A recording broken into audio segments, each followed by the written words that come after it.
if you want to build a solution, you need to look at obviously building the solution that is compliant with all the ISO 20022 regulations. It caters to the need for increased demand. It can scale up. It's cloud native. All those things you need to look at, and you need to constantly invest in it, because payments is a constantly evolving space, and to support those changes that are coming in, it's not just building once, but also ensuring that it stays current with the regulations and stuff. So having that deep wallet to both change the bank as well as run the bank, making those sort of investments and being ready for that, and obviously the time it takes to get there.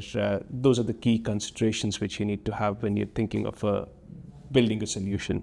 On the buy side, obviously you have ready product, but you need to look at, is that product extensible? Should the market change? Would you be able to adapt to that market with that platform? So that's a key consideration. I would sum it to two things: cost and time to market. If you have the deep wallets and you can incur the costs and you can build your own payment engine, probably that's the right strategy for you.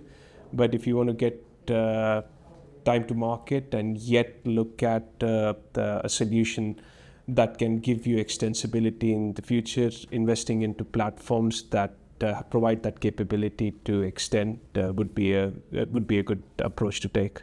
Lots to consider. I've been in banking, as I say, a couple of decades now, and I think you kind of go through a cycle, and that cycle is kind of, partner first. Then there's a period where banks were like, no, we can't possibly partner. We're a bank. We can do whatever we want to do, and we'll build ourselves, and we'll do it all ourselves. And we're not in that situation now, and I don't profess we'd ever get back to that, because we're in an ecosystem where there are fintechs, there are tech companies, whether UK based, whether globally, that can bring a different layer of knowledge, expertise, and technical capability to the table that, being candid, banks might not have in-house. So there's a real drive for actually, let's consider what the options are. It doesn't say you take build off the table, but it says you start from a point where you go, it's actually build, buy, or probably partner, to add a third one to that list. So what's the best outcome for what we're trying to get to? Is it a mandated delivery date, a deadline from the regulator? Is it a customer experience improvement that we're making? And how do we best get to that end game?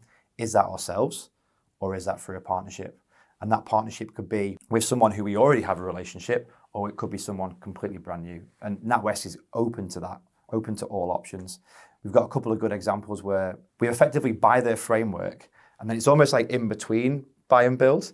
So it's giving our staff and our FTE the capability to be able to build using a framework that another company has derived. So it's kind of in the middle, but it gives you kind of autonomy, it gives you control, but it gives you that kind of comfort that you've got a third party there that's decided that framework and ultimately works with you to ultimately then go hand off and go, there you go, you can go and do it now, and then we move on to the next thing.